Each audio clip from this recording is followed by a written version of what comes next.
Thank you everyone who has joined.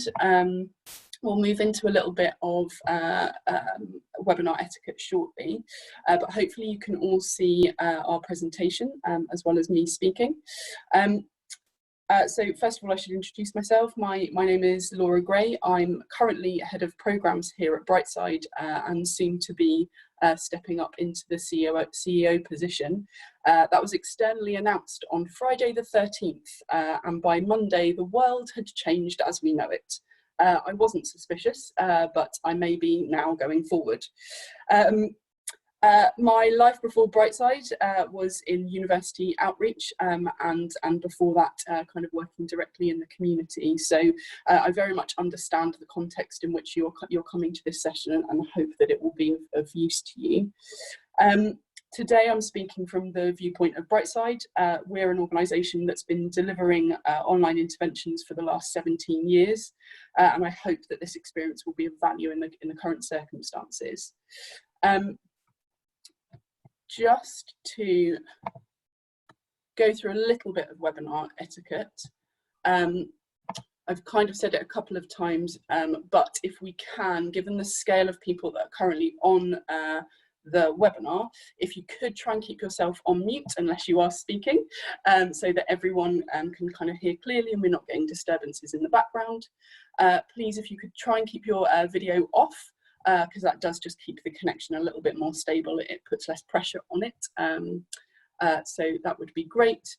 And if you could use the chat box to comment or ask for tech support. We do have people that are sat there trying to reach out to you, and we will be looking to summarise any of your kind of comments and questions as we move along. So that's just a little bit of etiquette to kind of get us through it. We've got a really jam-packed agenda, which we will try and crack through, but I anticipate, given how long it's taken us to get everyone on, that we may go over the 3 o'clock, but the session is being recorded, and we will be sending it out to all of you afterwards. First and foremost, I wanted to kind of talk about why we're all here together. So this session was originally intended to be for Brightside's partners, those organisations that we're working with currently, who are all kind of dealing with particular challenges. We were expecting between kind of 20, 30 attendees at maximum. We've currently got 414 people on this webinar. And that unprecedented popularity is testament to 2 things for me. One, that as a sector, we are stronger in numbers, and 2, we all recognise that we need to act fast. The young people that our initiatives support have had structures removed, and all of their goalposts have changed, and changed quickly. These young people faced an unfair and uphill battle before COVID hit. We know that evidence suggests that WP students take a step back during holiday periods, and we know that they are most likely to drop out of their first term in university, and even if they manage all of those obstacles, they will achieve less in their careers than their more affluent counterparts. In this new world, it is predicted that, again, WP students will suffer the most. They are predicted to have their predicted grades lower than their more affluent peers. They will be under more financial strain and kind of home struggles given the current situation. We also have existing WP students who have made it into university but have again had all of their structures removed and their studies disrupted. And that's before we even touch on the challenges that schools will be facing right now. It's therefore really important that as a sector we come together, we pool our collective skills and experiences to ensure that the widening participation students don't fall down the cracks. Today is step 1 of us coming together. We hope that it's useful, and we hope that it's also a springboard for further collaboration and sharing, and we'll talk to you about how we anticipate that happening as we move forward. It won't fit, I'll figure it out later after lunch. Okay, what? So just to kind of kick off the session. I'll figure it out later after dinner. Today we are looking to build a support network which is focused on running impactful outreach initiatives online. We hope that today we give you a little bit of a snapshot of best practice in online interventions, and we have a number of speakers that will cover a wide variety of areas. But we also hope that this that one of the outcomes of this is that we can create smaller networks for in-depth focus on key areas. And we will be putting up a poll at the end of the session which asks you to really think about where it is that you need additional support and want to reach out to colleagues who at this time of challenge. What I would ask you to do is, when we pop that poll up, please do think about who is best placed in your team to deliver on that, and only one of you sign up to each poll. As you can see, this is very popular, and we're trying to get something that is manageable, collaborative, but also kind of allows for that best practice sharing in the best way possible. Sorry, bear with me. In terms of the agenda, I'm going to be talking to you firstly about kind of challenges and opportunities of online outreach. We've then got Zander from Made Training, who's going to touch on digital learning products. We've got Dan from Oxford Brookes, who's going to talk about a recent way in which he has engaged young people online as a direct reaction to COVID. And we've also got Rupert and Esme from UCL, who are talking about how they're keeping engaged with their student ambassadors at this time, but also using those student ambassadors to continue delivering their initiatives. And then we've got my colleague Chris, who leads on Brightside's schools network, talking about kind of how schools are finding the situation and some potential kind of innovative ways of working with schools in this current situation. Sorry, still admitting people. Whilst we're talking, if you guys are all on Twitter, if you can join the conversation by using the hashtag digital outreach, and if you guys outside of this space come together to kind of talk about how we deliver digital outreach during this strange time, then please do continue to use that hashtag. There's real momentum around this, so let's continue that as we go forward. So firstly, I would like to talk to you guys about the challenges and opportunities of online outreach. So as I said at the beginning, Brightside has 17 years of experience of helping institutions embed online interaction into their initiatives. I'm going to cover very briefly an overview of what we think and what we see as the opportunities that online interactions provide, but also not shying away from some of those challenges and the way that you should consider approaching those challenges. I'm also briefly going to cover off kind of our approach to safeguarding and kind of the general view of safeguarding online, because I know that that's something that all of you will be very live to at the moment. So first and foremost, I just want to put it out there that although we're coming together and really kind of thinking very quickly about how we can use online, online isn't the second best option. Brightside's kind of testament to that. We've been around for 17 years and we provide impactful delivery initiatives for young people. We have a recent report which shows that young people are more likely to attend university if they have received online mentoring. So we don't see it as the second best option, and therefore I'm kind of putting that out there as those of you that are kind of a little bit feeling a little bit tentative, don't worry, it can work, and we're proof that it can work. So there's a few reasons why this is an opportunity generally outside of kind of the new ways of working. And that is that location isn't an issue. If you're doing it online, you can tap into a hugely varied network of support. So for instance, at Brightside, we have a volunteer network of over 4,000 people. They span the country. Some of them are international. They have a broad and deep range of experience. They're both current students and graduates, as well as those that are hugely experienced and kind of further on in their career. And it's very exciting to be able to tap into that. You can also reach out to young people who wouldn't normally be able to come to your face-to-face events. That might be a real struggle for them, either financially or just that they are very isolated in their kind of geographical areas. If you do it online, none of that is an issue. Delivering online is more cost efficient. You can reach people at scale and you don't have to pay for catering.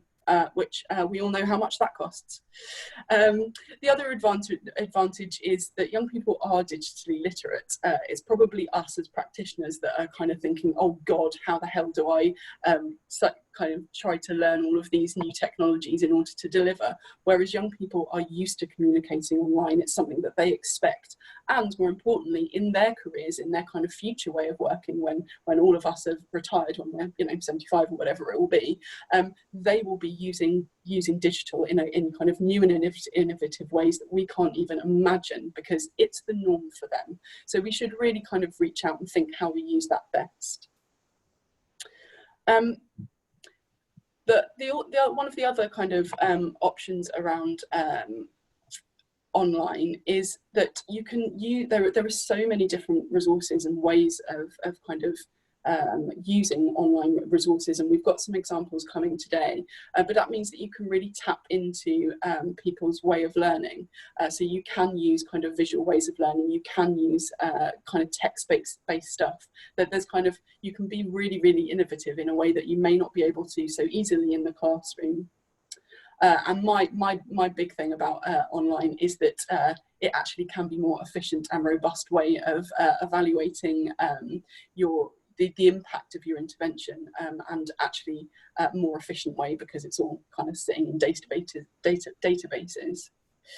I think it's also important to think about why online is a good thing right now. So young people and schools are having to engage with us online.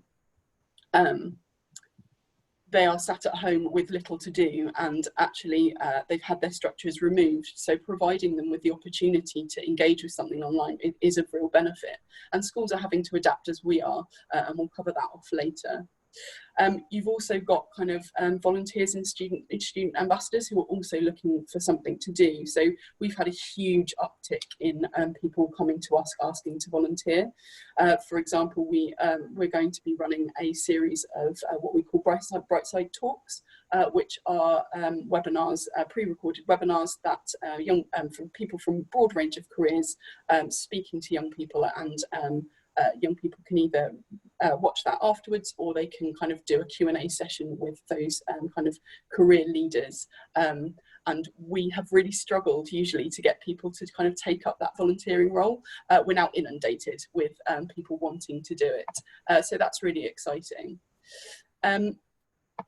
It also, for me, it forces us to think outside of our normal way of working. I'm a huge advocate of theory of change models, and theory of change asks us to consider our outcomes first and our activities second. And if anything is kind of come out of this, that's that way of thinking. Right now, we really need to think hard about what is it we're trying to achieve for these young people, and how do we do that in the current circumstances. So it's really focusing our energy on the outcome that we're trying to achieve, rather than the fact that you can't do your on-campus visits and the like.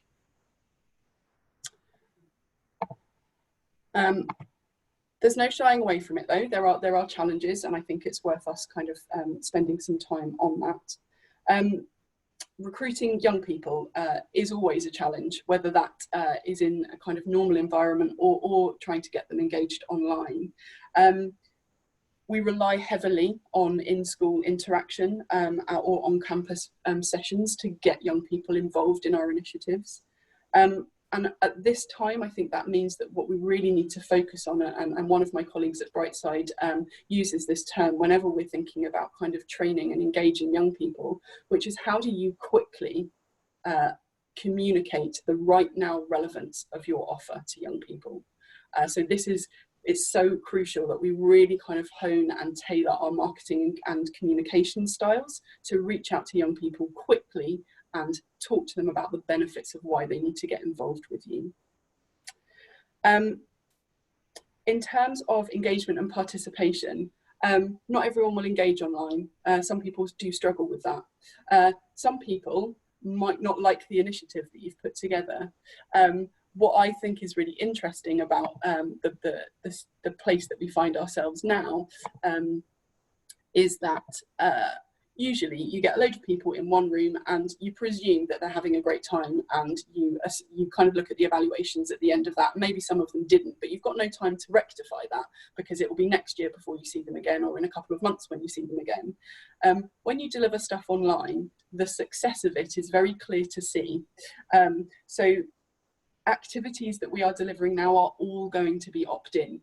So is that a bad thing for the young people we're trying to reach? If we can get our marketing and our comms and our recruitment drives correct, then we can influence them to take part in our interventions, but also we very quickly learn whether what we're putting together works for them. And if it isn't working, we also need to remain nimble and kind of change, reflect quickly and make changes to reach out to them in other ways. I guess in the current climate, we've got additional challenges. And one of those is that what I was just kind of talking about, which is this kind of nimble project design and management. We're all very used to 1-year plans, 5-year plans. Right now we need a 3-month plan, and we needed to have started it yesterday. So galvanizing your team to really kind of focus in on those outcomes. What is it we're trying to achieve? Where is our innovation? And how do we move quickly? Is a challenge that we all need to kind of be live to. At Brightside, we've kind of attacked that by going out there and really thinking, okay, what are the needs of the sector right now? What are the needs of the young people that we're here to serve? And as such, we've developed kind of packages where we've looked at, okay, some schools can't happen, but how could they happen online? And we've created kind of project design documents that react to that. We've also reached out to the sector. This is the result of it today. What do people need support with, and how can we all help together? And it is that kind of fast pace that we really need to bring to the forefront. And finally, kind of I'll just touch upon it before going into a little bit more detail. I know that there are a number of you that are concerned about safeguarding, and your normal safeguarding practices, which are robust and embedded in your face-to-face delivery, need to be adjusted and changed. So moving on to safeguarding, obviously at Brightside we've always delivered online, so safeguarding has been kind of at the heart of everything we do in our project design, in our technology development, and I wanted to kind of give you our approach and our reasoning behind that. So in relation to the Safeguarding Vulnerable Groups Act, online IAG can be considered regulated activity. And the reason it can be seen as that is it kind of relates to the advice and guidance provided to children around usually that educational well-being.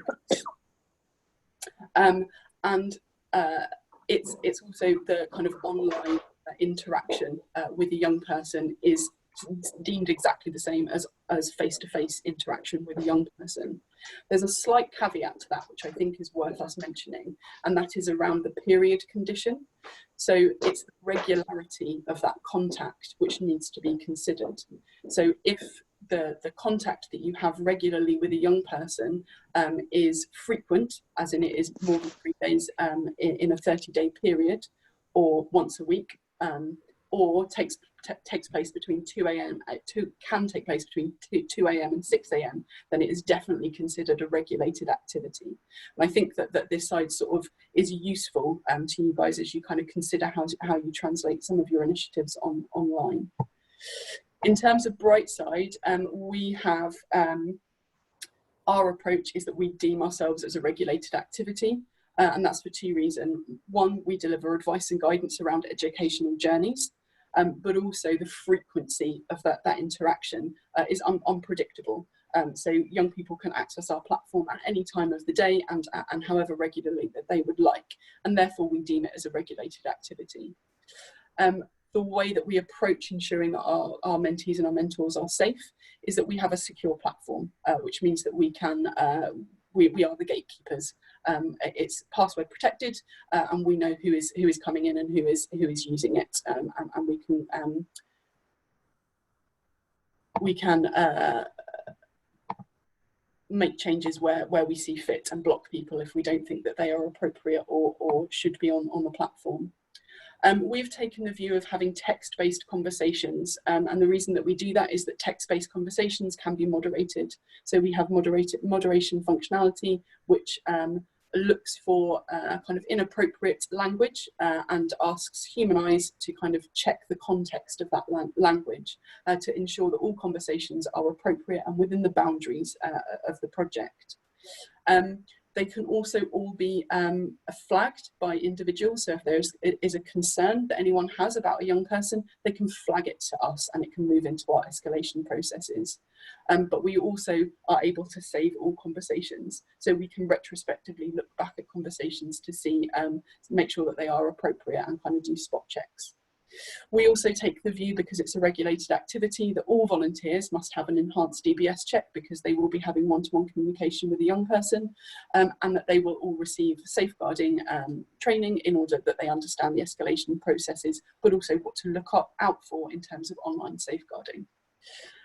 So that's Brightside's approach to safeguarding, and my colleague Chris will kind of talk about the various options of using video chat later on, and kind of safeguarding on Zoom.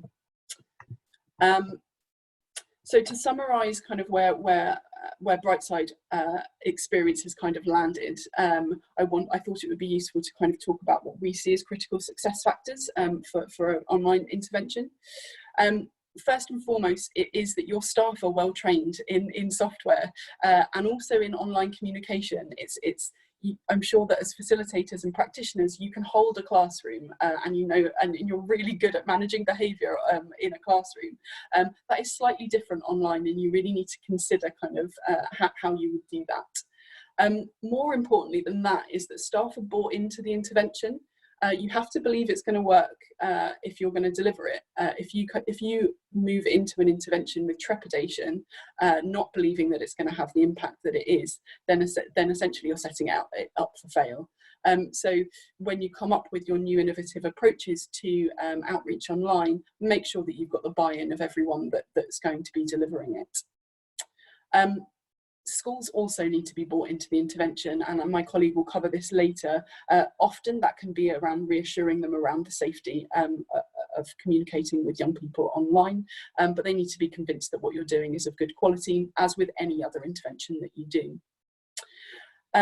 There needs to be a clear structure. Any of you that usually put together summer schools, you would not invite 100 kids to your reception and then let them leave and do what they liked for a week. It's exactly the same for any kind of sustained support online. You need to build a good, solid project design around that and manage it accordingly. You also need to ensure that young people understand the benefits of participation. We talked earlier about that right now relevance. Why is this good for them? Why should they be involved? Why should they turn off Netflix and get involved with you instead? Really consider that when you are putting together your project plans. You need to train your volunteers, again, in the difference between communicating face-to-face versus online. Make sure that they understand the software, make sure they understand the boundaries, and then they will be your biggest advocates and will support you to reach young people. You need to provide support and guidance. So at Brightside, we have a delivery team who don't necessarily sit there and mentor young people, but what they do is support and provide guidance and encouragement and celebrate with our volunteers and our mentees as they work through programs. So that is a very quick snapshot as to kind of our advice and guidance. Apologies if it was a little bit clunky, because I'm still trying to admit people into it. We're now at 433 people. So if you've joined us halfway through, thank you for joining us, welcome. I'm now going to move on to our next speaker, who is Zander from, she says, Zander from, who's head of training at MAID. Zander, I'm going to hand over to you now. Please do give me a nudge whenever you need your slides moved along. Lovely, thanks Laura. Welcome everybody, thank you very much for your time today. My name is Zander de Groot, the head of training for MAID. Since 2010, we've been delivering live skills-based workshops in schools, colleges, and universities. My background is in teaching and lecturing, and today I hope to share with you some ideas on using digital learning products to support access initiatives. Laura. Thank you. So the points we're going to cover today, of course, opportunities. There are a wealth of quality resources already out there. I think it's not the time to reinvent the wheel, but to think about the amazing resources that are on hand and how we deliver them digitally. And it's really that idea of creating an exciting and engaging digital offering, a coherent digital offering.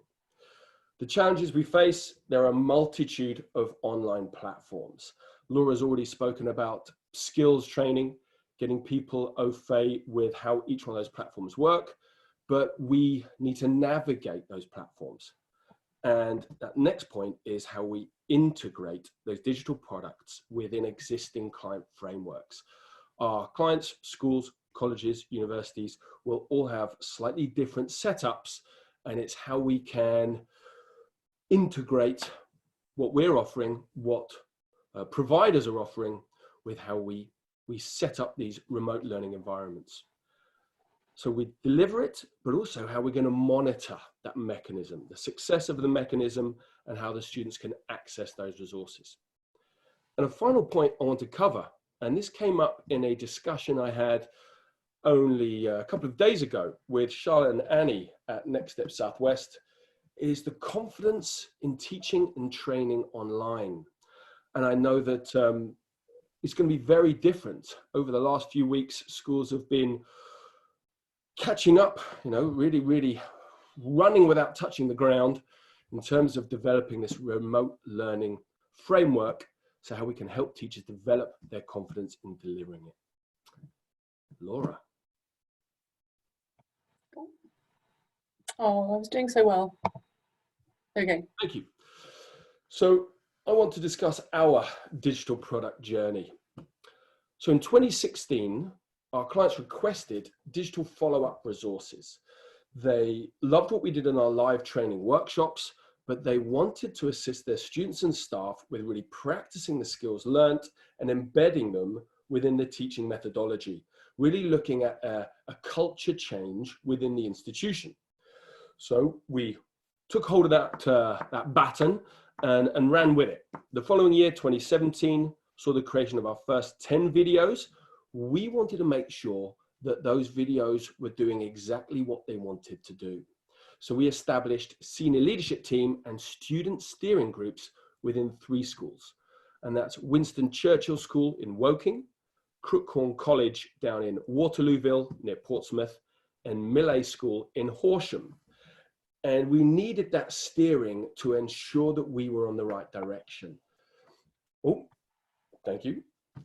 So 2018 saw us create further 30 videos as we felt that we had got our style and approach quite right, again in assistance with those steering groups.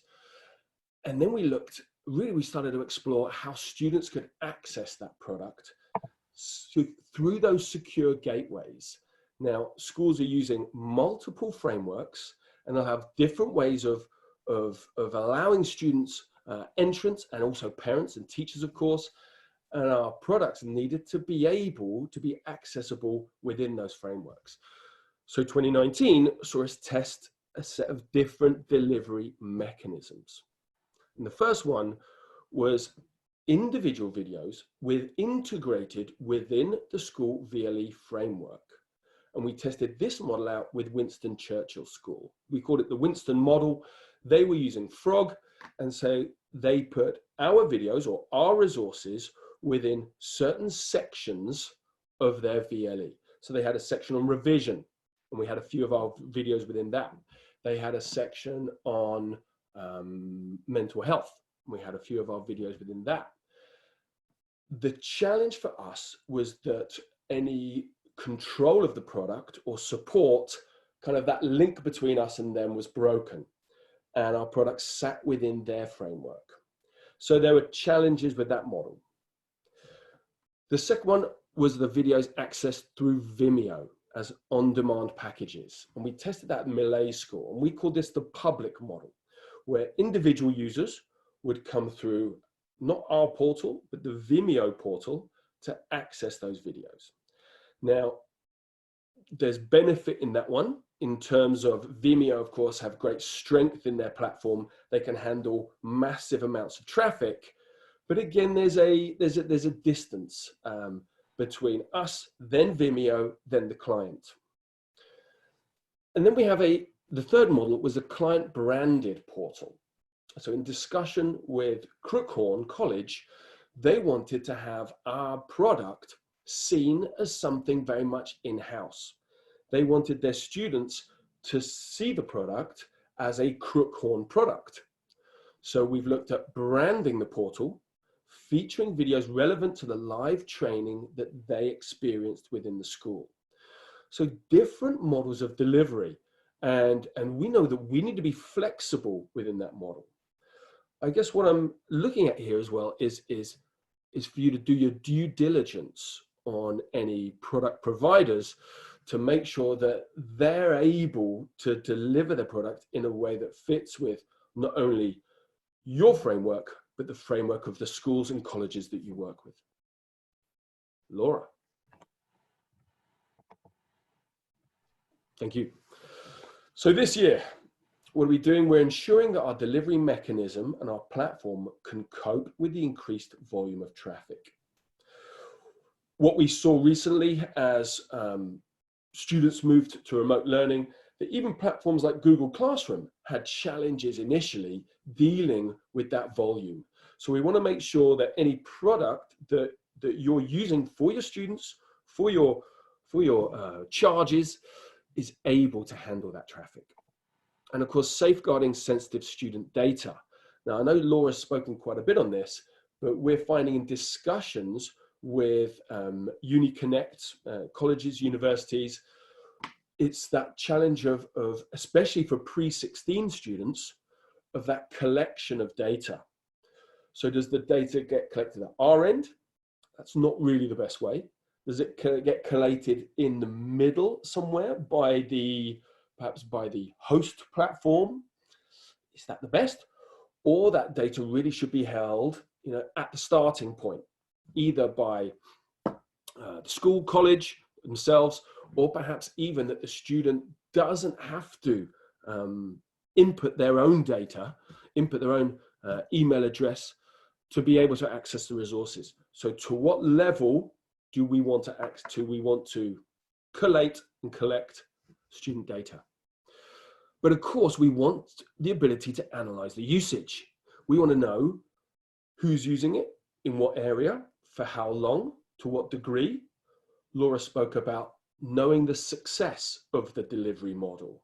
And the online environment has the potential for great monitoring and tracking of data, but how do we fit that with the collection of the student data?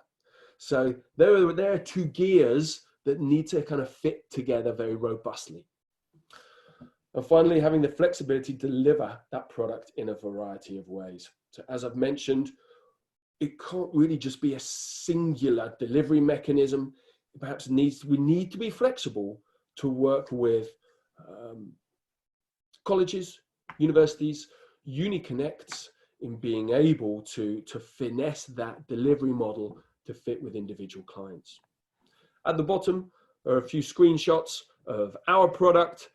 So we have 2-minute bite-sized videos, really looking at each thinking skill that we provide. Laura. I noticed in Laura's presentation this term nimble, and I like that. And I did a bit of research, and it's not, I know of agile, but I like this one of nimble. So how are we being nimble at this time? Well, I think our challenge as well, from an R&D perspective, not only in the delivery of our video training products for students, but the challenge is how to help teachers build their confidence in teaching online. I'm noticing a huge difference with the remote learning environment and the approaches being set up for students. So what's the reality? For many students, the last 2 weeks have been a shock start to self-directed study. How long can this be sustained? For my daughters, what I'm seeing is a collection of kind of worksheets and assignments. I haven't noticed one moment where they have been in a, let's call it a live or a group context online. There are no online groupings or classes. It is, here's the work, complete the work, hand it in. First week, okay, that worked. Second week, it's, I can feel it creaking. That certainly, I think it's going to be very, very difficult to sustain that all the way through the summer term. So something really has to change. I'm sure many schools are championing this and delivering a robust, structured program. I was talking to my brother this morning and his two boys in New Zealand, and they were talking about how the beginning of every lesson, the teacher is online. They host the beginning of the lesson, 5 to 10 minutes, aims, objectives, learning outcomes, and then the teacher steps back, the students go on their own, they complete the assignments or the activities done in the lesson, and then the teacher pulls them back together at the end with a plenary. I thought, how fantastic. And it's not really rocket science, but it's developing the confidence for schools and teachers to be able to move from classroom-based teaching to online teaching. So how can we help? I think teachers already have the pedagogical skills. They know how to teach in that live environment. The task is to help them transpose the skills that they have into that digital environment. So embracing the new technologies, but using the same kind of teaching skill set that they use successfully within the classroom. So what we're doing in a nimble way is thinking about a product, perhaps some online CPD, where we can share strategies of how to do that transposition of skills and sharing best practice amongst schools, amongst teachers, for how we take teaching from classroom-based to online-based. And I'm sure we can all do it, and we can do it in a straightforward manner. And the ideas are out there, it's putting them together. Laura. Thank you, Xander. If you want to get in touch with me, there are my details. They'll be on the slideshow afterwards. Short and sweet. Thank you, Laura, for your time. Thank you all for your time. And I look forward to enjoying the rest of the session. Thank you very much, Xander. That was really informative. There is some serious chat action going on. I'm being kept abreast of the summaries, so I'll kind of try and summarize kind of what people are asking at the end. But I think that as we kind of talked about at the beginning of the session, this is step one, and I'm sure people will be reaching out to you via your contact details, but we'll also kind of make sure that you're able to kind of answer any FAQs that have come alongside that when we send out the presentation afterwards. Mm-hmm. Thank you very much for that. Right, I'm going to swiftly move on to our next session, which is from Dan from Oxford Brookes. He's going to be talking about a very nimble approach to engaging young people that he's recently engaged with. So Dan, I'm going to hand over to you again. Just give me a nudge whenever you need your slides moved on. Hi everyone, really pleased to be involved with this. I've noticed I probably misjudged my outfit, looked like a Bond villain with the bookcase behind me and a pony on, but there we are. I can't possibly encapsulate the event that we're currently running at Brookes in a 10-minute presentation, so I thought what I'd focus on instead are some of the issues that we've come across since launching it. So Laura, first slide. Just a little bit of my background. I have always worked in WP and schools recruitment. I worked at Oxford University first, where I had a big region that was all over the country, so using digital ways to engage was absolutely crucial. I then worked for one of the NCOPs with, again, a very big range of schools, about 170 within our outreach hub, which meant that we had to think quite agilely about how we could engage with all in a fair way. And most recently, now working at Oxford Brookes, which is a really exciting model. The issue of which is that most of my job is on-campus recruitment events, and obviously we don't currently have a live campus. So this is particularly pertinent for me. You might wonder why I've been asked to do this. I think it's possibly because in the last 6 days, we've been running a virtual applicant experience to replace one of our on-campus events. So we've had some very quick learnings.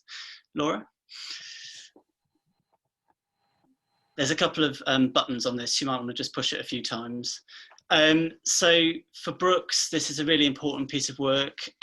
We struggle essentially sometimes to meet the targets that we are regulated against, and also we really want to make that big difference to all sorts of learners.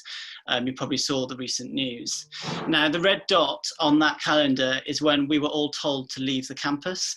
The green dot, which Laura has just removed, was the date of our one of our real big events, which is our applicant day, where we bring all of the applicants onto the campus to give them more information, advice and guidance about the course that they've applied for and received an offer to. If you just want to click once more. The difference for Brooks is that we are not, as this picture would indicate, the NASA Space Desk. We really are sort of not really set up for this. So we've always had an ambition to do virtual events, but essentially we hadn't quite got round to it. And so we've had to move within 10 days to try and deliver some sort of virtual offering to the audience that we have available. Next slide. So we essentially it's given us an opportunity to strip back and really think hard about the core elements of applicant and open days that we know that the different groups that we're trying to attract find important. For the groups that we're particularly interested in from the wider participation backgrounds, we know that a personalised experience that gives a sense of belonging is really important. What our initial struggle in our thinking was, how do we develop that on an online platform? Happily, after a little bit of pulling together and researching, we realised that we have most of the materials to hand. We just didn't have a way to pull them all together. So we already subscribed to UniBuddy, and we had a very limited amount of number of student ambassadors on there. So we've had a quick increase of that. We already had things like virtual tours and lots of subject content on YouTube, again, but all over the place. But what we didn't have was a mechanism for live question and answer for really personalised conversations with academics. And also we didn't really have firm academic content that we could deliver in an applicant open day style. So we ended up going to use GoToWebinar, which we found pulled all of these things together in a really meaningful way for us. Laura? So this is, if you want to have a look, it's still live. If you just put in Oxford Brookes virtual applicant experience. There were some subject content sessions running this evening if you'd like to have a go. But essentially what we bought into was a license for a go-to stage where we can link through a number of concurrent webinars at any one stage. But also because of the way that UniBuddy coding works, so we can get pop-ups from our student ambassadors that they're live throughout the day, responding directly to our applicants and using our professional services colleagues to support in a callback function. So we're really getting that personalised way across. What we found is we've engaged with more students than we probably would have done on an on-campus event. So we've managed to tap into new markets. We've been able to bring international students in for the first time. And also there will be groups that we're engaging who simply we haven't been able to work with before. And slide.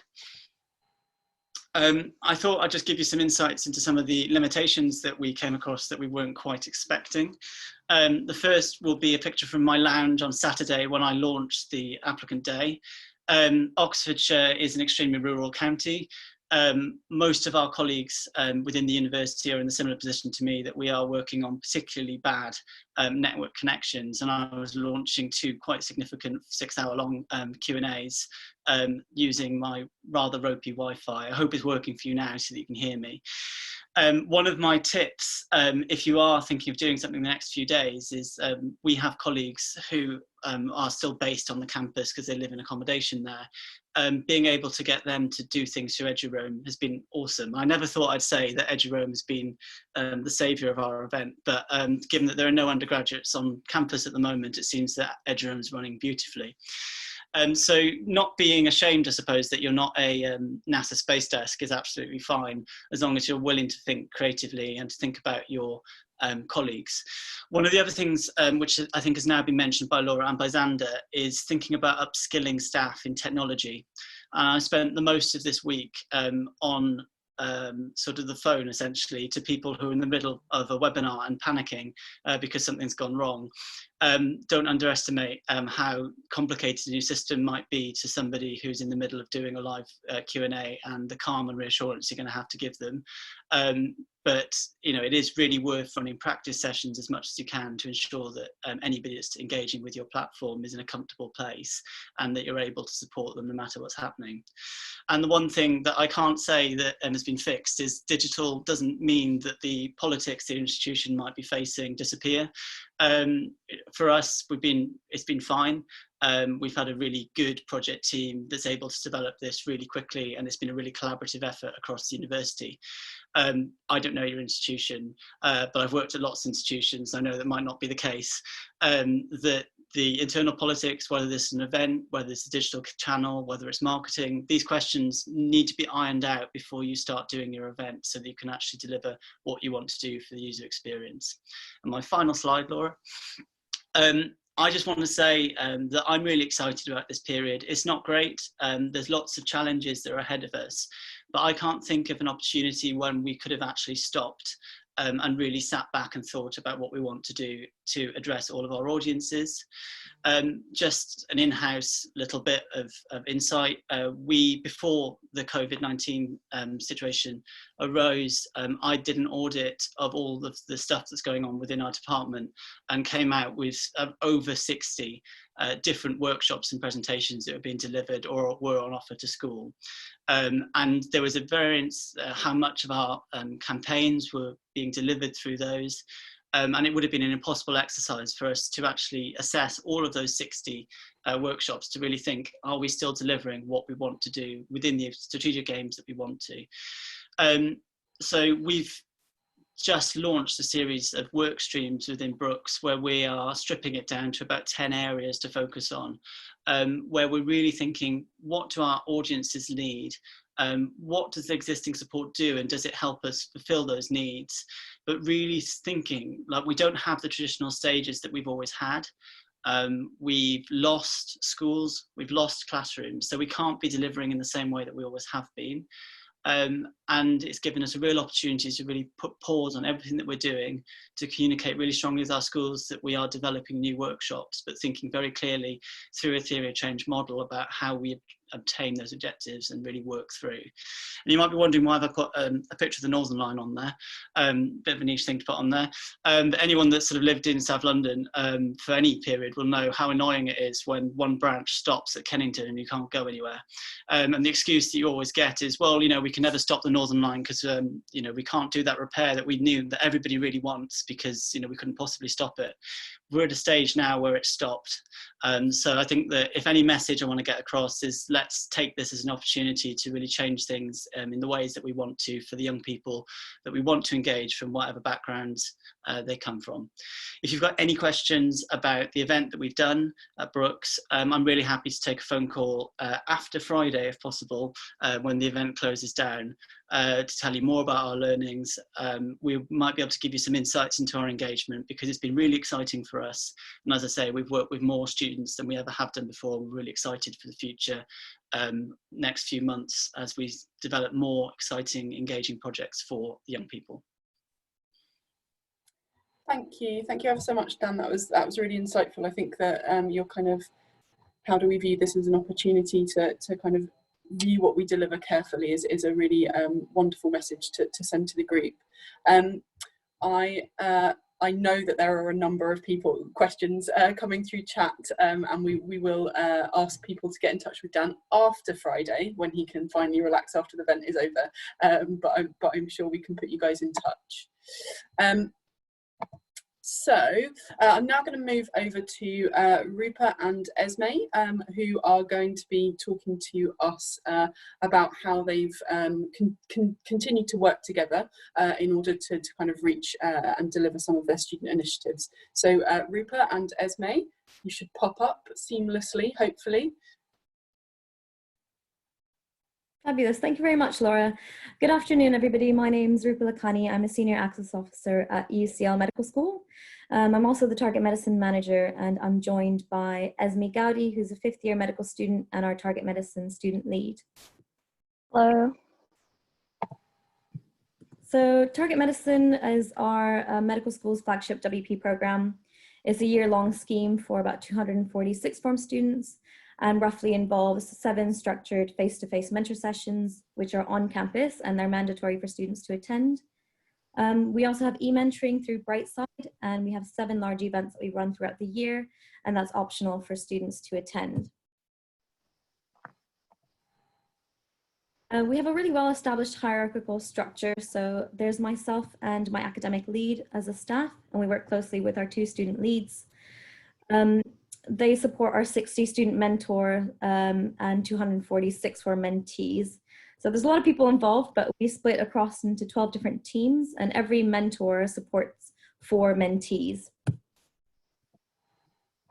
Slide. Sorry. That's okay. So just for this segment, we're going to talk about our last mentor session, which is mentor session 4, and focused on personal statements. All of our sessions are delivered by medical students, and that's usually in their teams of 5 mentors and 20 pupils in a classroom setting.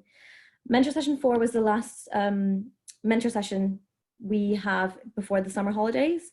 And it was really important because we're focusing on personal statements and basically preparing them to work on it over the summer.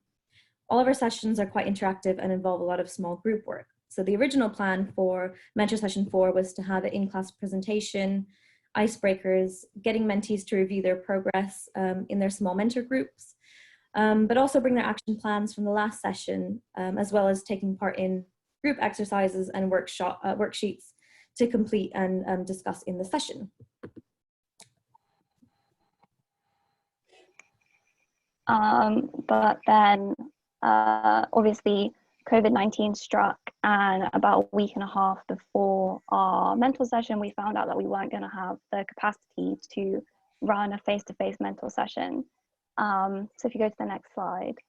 So basically myself as a student lead and Muralia, the student lead, we met with Rupa on the phone, obviously, and talked about our options, which were to cancel the session, to try to provide like a PDF of the slides and encourage our mentors to use Brightside and contact their mentees about it, or to try to adapt the session to make it deliverable online through Brightside. And that's what we chose to do.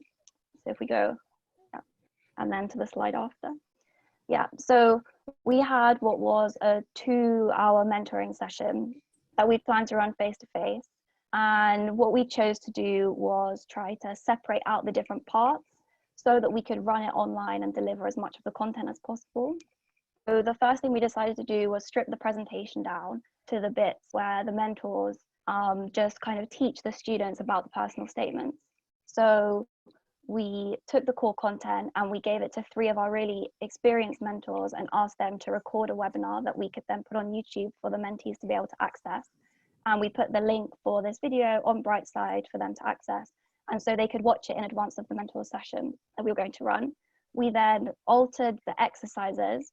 So we took one of the group work exercises and adjusted it so that it could be delivered kind of just from a worksheet for the mentees to complete at home.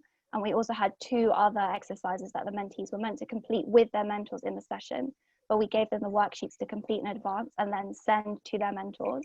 So we asked the mentees to watch the webinar and then complete the 3 exercises and send them to their mentors over Brightside in advance of the session, so that then we could run a 2-hour session over Brightside where the mentors were just talking to their mentees and they wouldn't have to kind of manage all of this teaching and running the exercises at the same time. So the mentors would have reviewed the exercises and be able to feed back to their mentees during the time that we dedicated. And we made sure to communicate with the mentors and mentees extensively to make sure that everyone was on the same page and everyone knew what they were being asked to do and what was going to happen on the day itself. So given the current climate, we knew we'd face a number of challenges for lots of different reasons. First was the time pressure. We had a very short turnaround time to make it all possible. But that meant that communication was really key. So we needed to communicate quickly with all the parties, mentors, mentees, our team leaders, and each other. We basically utilized every single medium possible. We had WhatsApp going, emails, messages on Brightside, Moodle, and also Connect Text. I don't know if you guys are familiar with that, but that's a fantastic tool to text lots of people.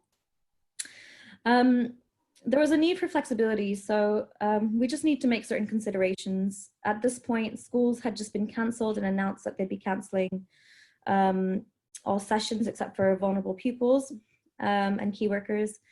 This could mean that our mentees would have a lack of internet access and other challenges that WP students might particularly face at home.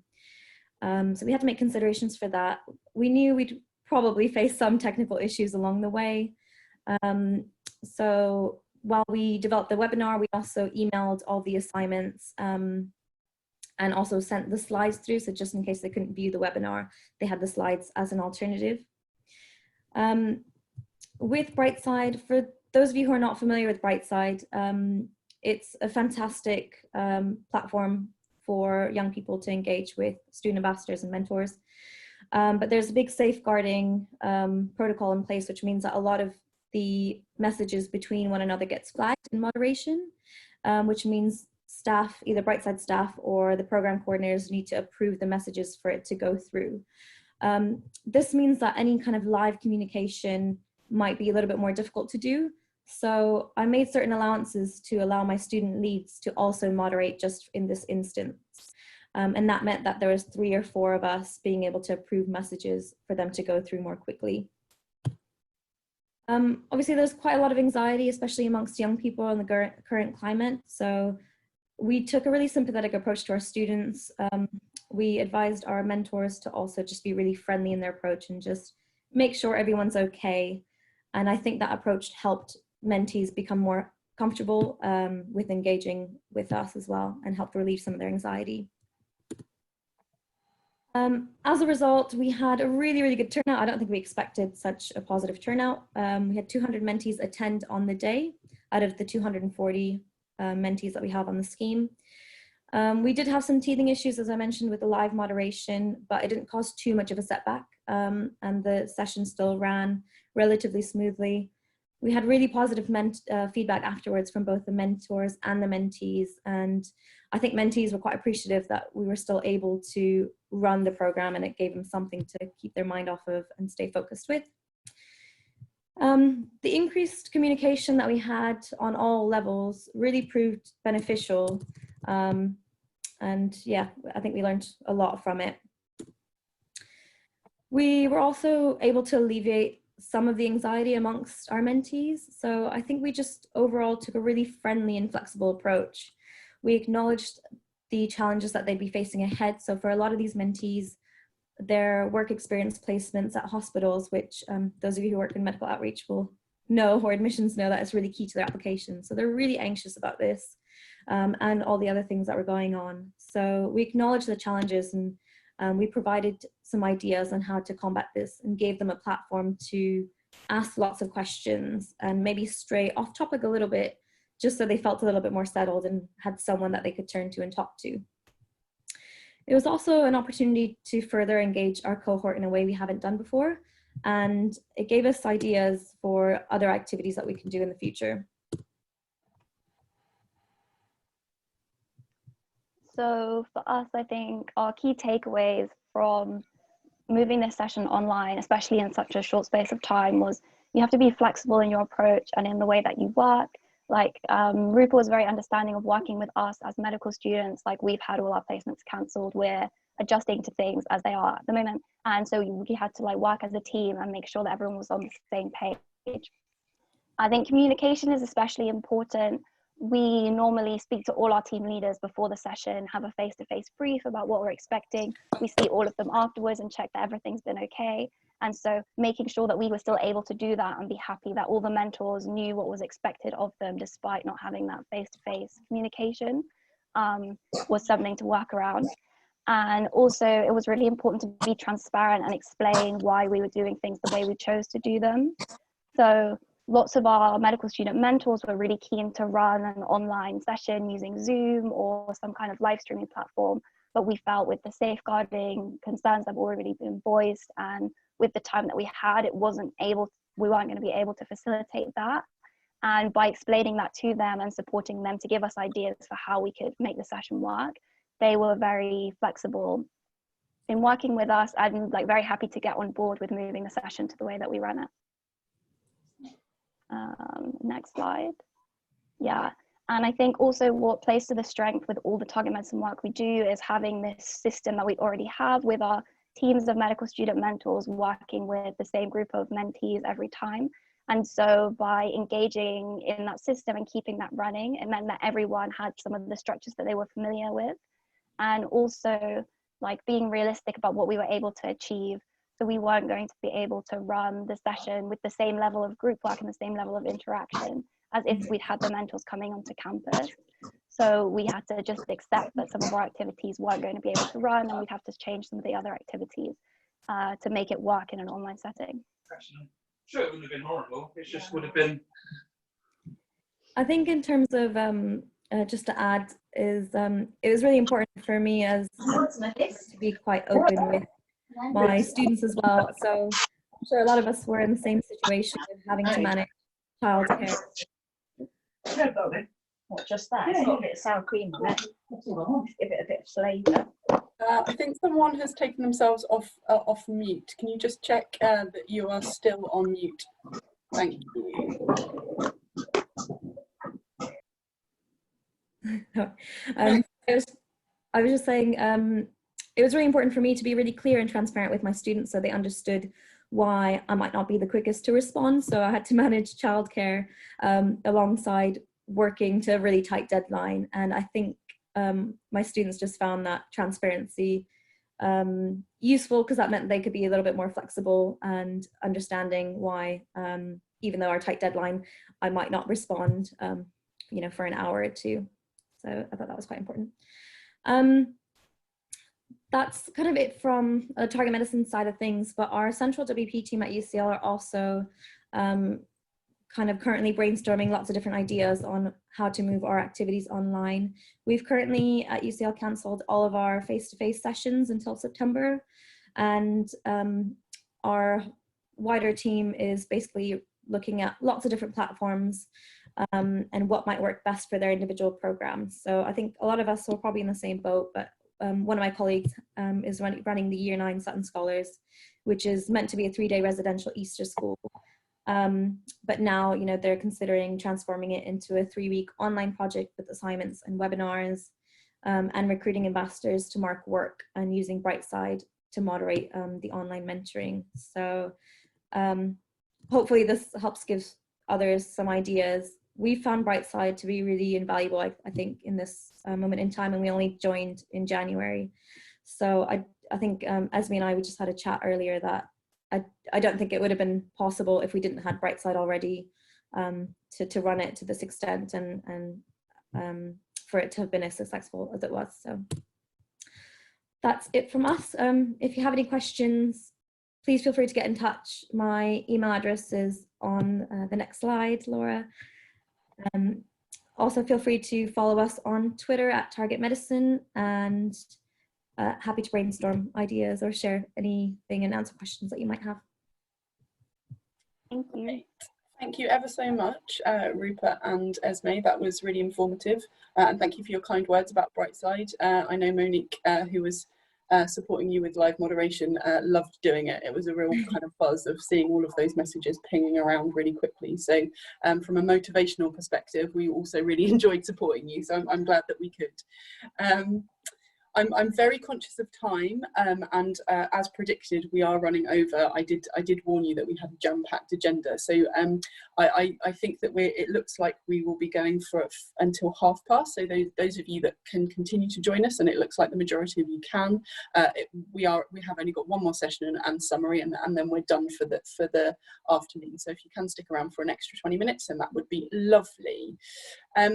I'm now going to hand over to my colleague Chris, who, as some of you will know, he leads on our work directly with schools and is going to kind of talk to you a little bit about what we've been hearing from them and actually some of kind of the ways in which we can continue working with schools in this current climate. So, Chris, are you there? I'm here, yes. Can you hear me okay? We can hear you. You're happy to boss me with the slides, right? Yes, more than happy. Yeah, thanks very much. Everyone has delivered such great content so far that my thumbs have almost fallen off from trying to live tweet everything that you have said. So I'm very happy to be taking a 10-minute break from my phone. Apologies for any spelling errors you may have seen. You are all saying such wonderful things. It's hard to capture everything.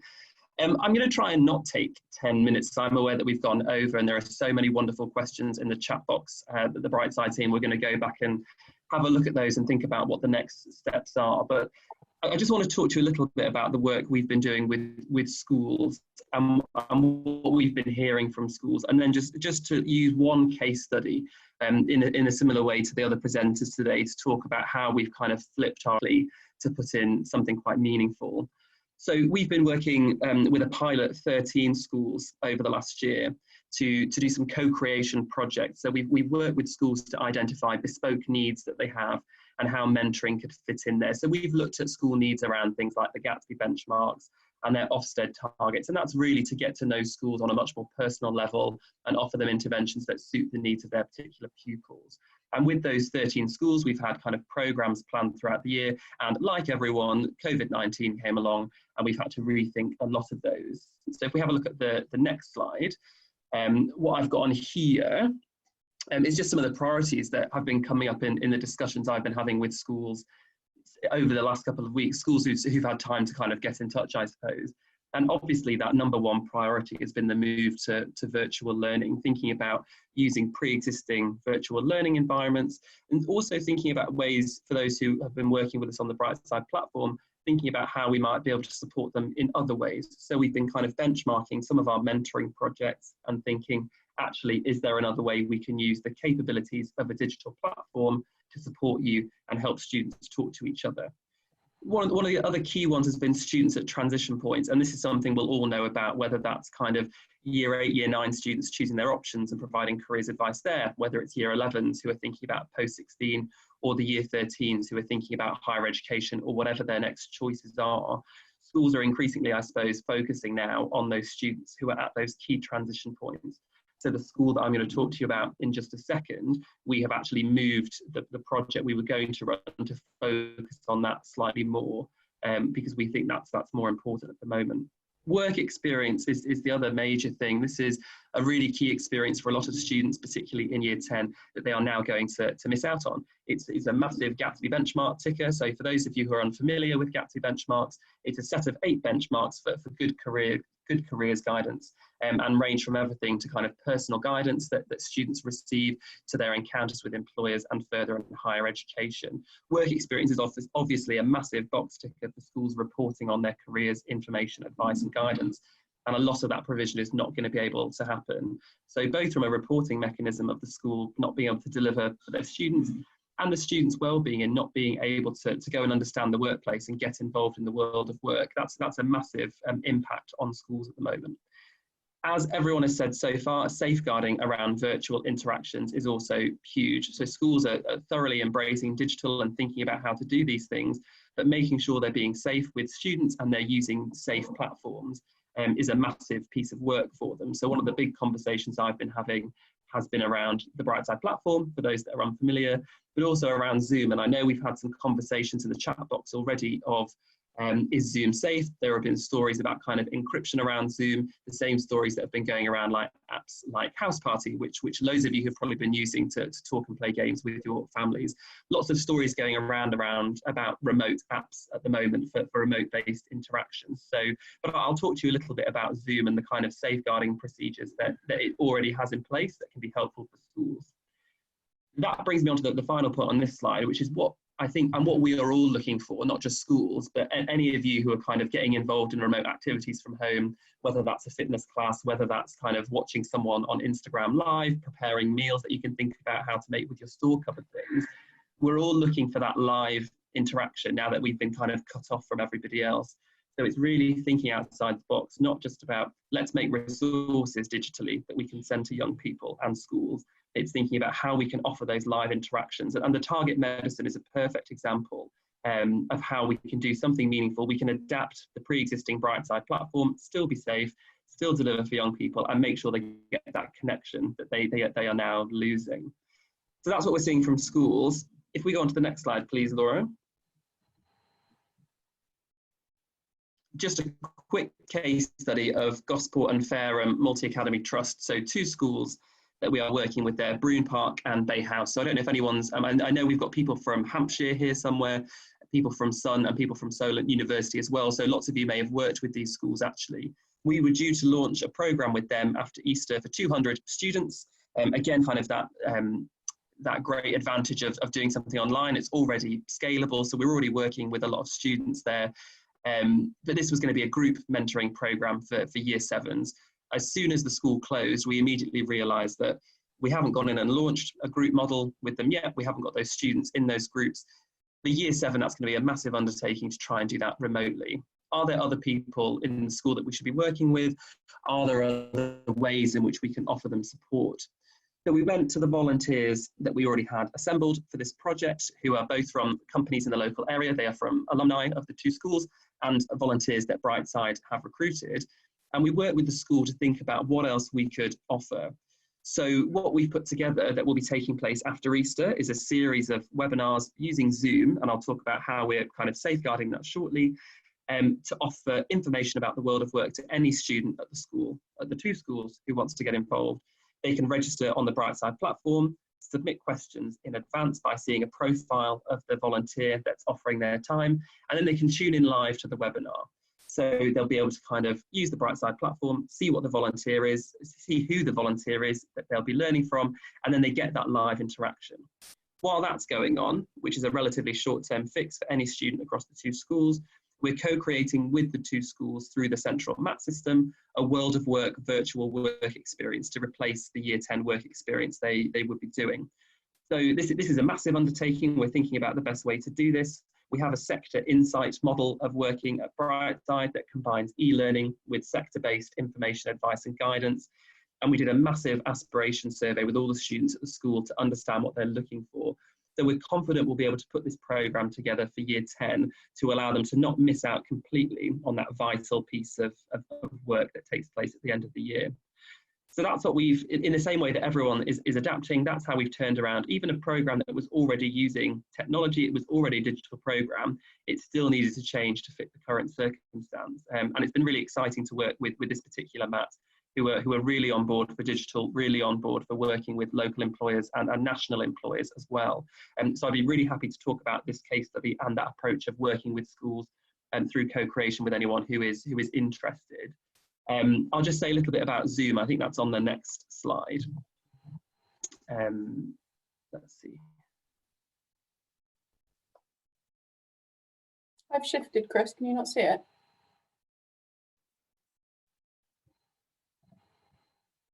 Oh, it looks like Chris has... Oh, perfect. Here we are. Oh, there he is. Am I back? Thank you. Sorry.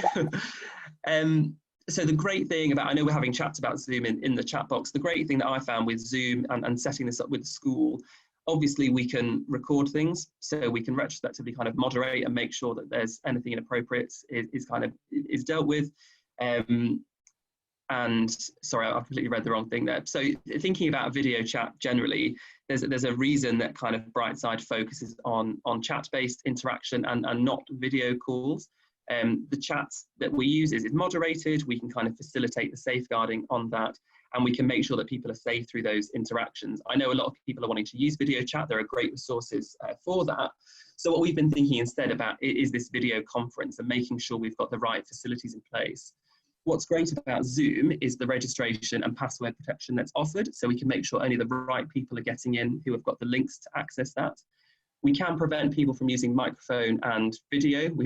Maybe we should have done a bit more of that on the microphone, because I mean the sour cream recipe sounded lovely, but obviously we can prevent people entering with microphone and video. We can also prevent private messaging. Loads of you are making use of private messaging to me today to talk about ideas, which is really, really good. If we're working with young people, we just want to make sure that those direct messages are safe, so we can stop those from happening and only allow them to contact a member of staff, for example.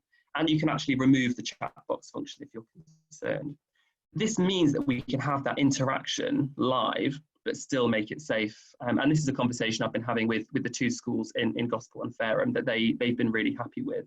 So I know people have got queries about Zoom, and there's been some great suggestions of other software to look into.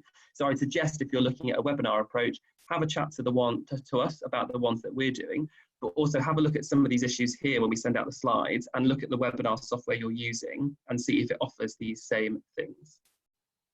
I think I may be done. Do I have another slide? No, you don't. Perfect. I will mute myself again. Thank you very much, everyone. I'm going to resume tweeting. Thank you very much, Chris. So that kind of the end of our content for today. Firstly, I'd like to say a huge thanks to all of our speakers. Not only were each and every one of your sessions really informative, really kind of showing us the innovation that's happening within the sector, really showing us how kind of fast actually we can achieve things, and how we can use technology to deliver really high quality, impactful sessions for young people that really have a great need right now. So thank you very much for sharing, but also thank you so much for the hugely quick turnaround. I think we reached out to you about 3 days ago, and you have managed to put together slides and said yes to presenting. So thank you ever so much.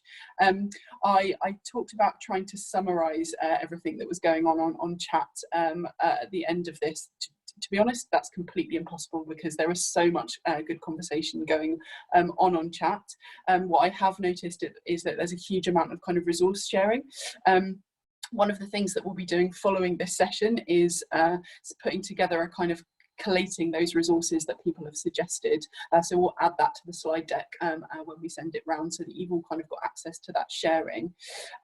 One of the things that I would really ask you to do, and it's kind of coming through the chat as well, is that I talked at the beginning about the fact that this is kind of step one of us working together as a sector to kind of really share best practice and learn from each other, what's worked, what hasn't worked, and kind of use each other as a support network in ways that we may not normally have the time and capacity to do. So I've just launched a poll, which you should see in front of you now, and what that is looking to do is to create kind of smaller networks that are focused on key areas. We want to make sure that we're kind of talking to you about what you will find useful and interesting, and I can see already through the chat that people are particularly interested in how we engage with schools now that they're kind of not there in the normal way, what people are doing with pre-16 students. I think we're focusing in on those year 13s who really kind of need our support right now, but pre-16 initiatives shouldn't end either, so there's a request for that. There's also a number of requests in there for safeguarding. There's one question that I've just seen pop up very quickly, which I can answer, which is around DBS checking. Yes, you can still DBS check people. The new guidance is that verification can happen over kind of over Skype or video conferencing. So you are still able to kind of do that. We got that advice fairly quickly. So if people could vote in the polls now to let us know what it is that they are interested in. We are also going to be following up with a very short evaluation survey to make sure that this has been useful and interesting to you, but particularly to ask you what else you would like to be involved in. Once we have collated that, then we'll reach out directly to individual groups to kind of arrange some new webinars, and our kind of proposal to the group is that we will have a webinar series for at least the next 4 weeks, taking place on both a Wednesday and a Thursday. Brightside will facilitate those. That won't necessarily mean that it's us doing all the talking. We will again reach out to the group and see if, who else wants to participate and share learning. But what we anticipate is that those sessions will be far more interactive than today's session has been. And finally, if you would like to get in touch directly with us at Brightside, I talked at the beginning, we've come up with a number of kind of project designs where we can use our platform to translate your face-to-face initiatives online. And if you want to talk about that with us in more detail, then please do reach out to Anand. His contact details are there on the slide, and we'll send them out. I'm not seeing many people on the polls, so if you could give me a go on that, that would be lovely. Hi Laura, sorry to interrupt. I think you still need to launch it because we haven't received it. Oh, it says it's launched. Okay, I'm going to try again. Relaunch polling. Continue. Everything had gone so smoothly. It's up now, thank you. Is it gone? Thank you. Okay, if everyone can kind of put their points across there. The evaluation survey, which is only kind of 5 questions, also gives you an open text. So if there's something that we haven't covered that you're particularly interested in talking about, then add it to the evaluation or add it to the chat box now, and we'll ensure that we kind of take that into consideration as well. Oh, thank you. I can see everyone sitting there on their polls now. That's great. And kind of finally, before we all leave this afternoon, I would like to send out some personal huge thanks to my amazing colleagues, particularly Milena, Nick and Chris, who first had this idea of getting us all together, but secondly have made it happen in an incredibly short amount of time. And I'm sure you will all join me on that chat box to say thank you to them.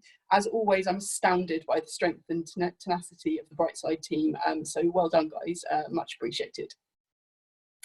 And I think that's us for today. So thank you once again for joining us, for sharing in the chat box, and we hope that it's been useful, and we will be reaching out to you to kind of continue the series of support. So thank you and good afternoon.